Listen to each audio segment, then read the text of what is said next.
Hi guys! Welcome back ulit sa aking channel. This is Donna again. And for today's video mga mare ay mag-share na naman ako sa inyo ng isa na namang patok at trending na pangnegosyo. At kung naghahanap ka nga mare ng pangnegosyo recipe na pwede mo ang isabay sa iyong halo-halo, ay perfect nga itong ituturo ko sa iyo ngayon. So tara na nga at wag na nating patagalin at umpisahan na natin. At una nga mga mare, lulutuin muna natin yung ating saging. So nilagay ko na po itong ating na-slice na mga saging dito sa ating pan. At maglalagay lang tayo ng katamtamang tubig para pangluto natin dito sa ating saging. Tapos mga mare, maglalagay din ako dito ng asukal. So maglalagay lang ako ng 1 tablespoon na brown sugar. And maglalagay din po ako dito ng 2 tablespoon na light brown sugar or yung ating washed na sugar. And maglalagay din po ako ng banana essence, konti lang po. Tapos mga mare, imimix lang natin yan ng bahagya para po ma-dissolve natin yung ating nilagay dito na sugar. And pwede rin naman po tayong mag-add mamaya o i-adjust natin yung tamis nitong ating saging kapag po paluto na itong ating saging. Tapos mga mare, lulutuin lang natin ito ng ilang minuto at tatakpan po muna natin ito para mas mabilis na kumulo. At after ilang minutes nga mga mare, ayan nga at kumukulo na itong ating niluluto na saging. So hahaluin muna natin yan para po maiwasan natin na dumikit yung mga saging sa ilalim at maiwasan po natin na masunog ito. And at this point nga mga mare ay pwede na nga rin tayong mag-adjust sa lasa o sa tamis nitong ating saging. So sa akin po nakulangan ako sa tamis nito kaya mag-a-add po ako dito ng 4 tablespoon pa ng light brown sugar. Pero depende pa rin sa inyo mga mare, kayo na lang po ang mag-adjust kung gaano katamis ang gusto nyo sa inyong saging. Tapos mga mare, i-mix nga lang natin yung mabuti hanggang sa ma-dissolve yung nilagay natin dito na asukal. Tapos nga ay lulutuin na lang natin yan for at least 2 to 3 minutes at pwede na nga rin nating hanguin itong ating saging. At after ilang minutes nga mga mare, kapag ganito na nga po yung itsura ng ating saging, ay luto na nga po yan at pwede na nga po nating i-turn off yung ating apoy.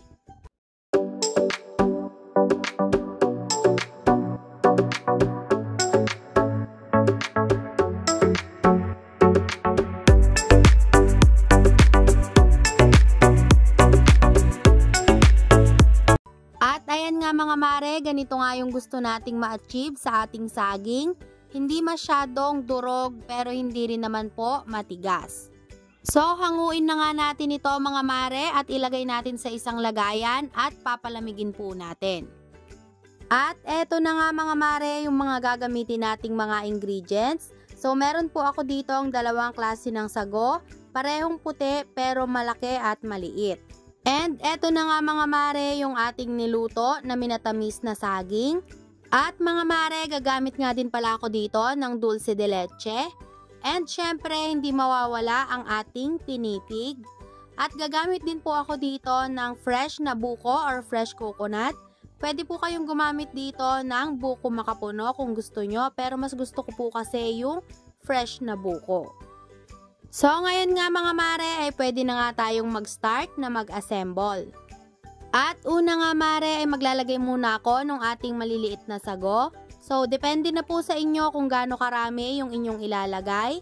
And then next naman ay yung ating fresh na buko or yung ating coconut. So pwede nga po kayong maglagay dito ng buko makapuno kung gusto ninyo. And maglalagay na rin po ako dito ng ating pinipig. At after nga nating maglagay ng pinipig mga mare, next naman natin ay yung ating malalaking size ng sago. At pwede rin po kayong maglagay dito ng nata de coco kung gusto nyo. At next naman mga mare ay yung ating minatamis na saging. So ang nilalagay ko po ay medyo madaming saging. 2 tablespoon po ng saging yung nilalagay ko dito.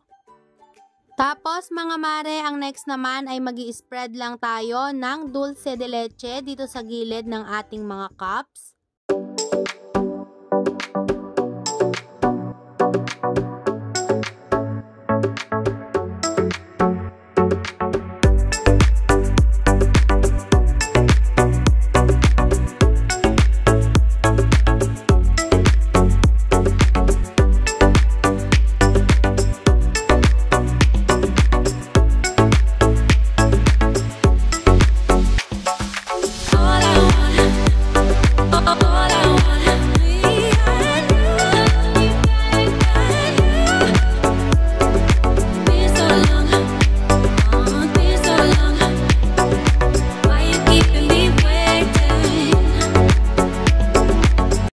ayan nga mga mare, ganyan lang po yung gagawin natin. So, ang next naman natin gagawin ay maglalagay na tayo ng ating mga crushed ice.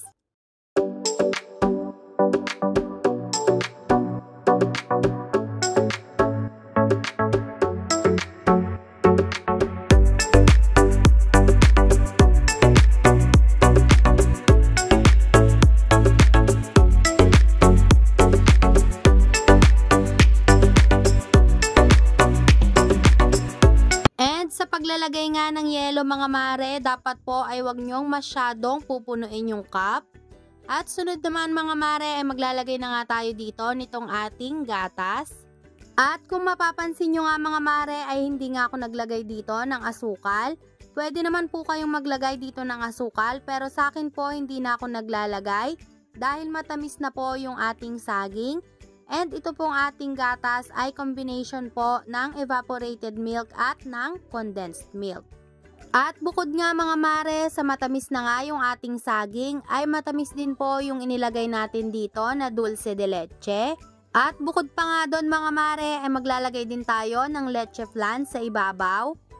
So magbibigay pa nga ng additional na tamis yung kasamang syrup nitong ating leche flan.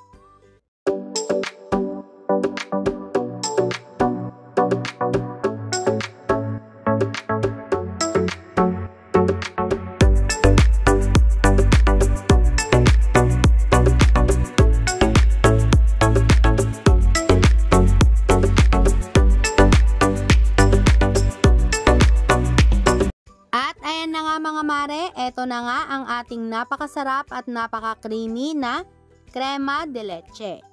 At hanggang dito na nga lang mga mare, sana po nagustuhan nyo ang ating pang-negosyo recipe for today.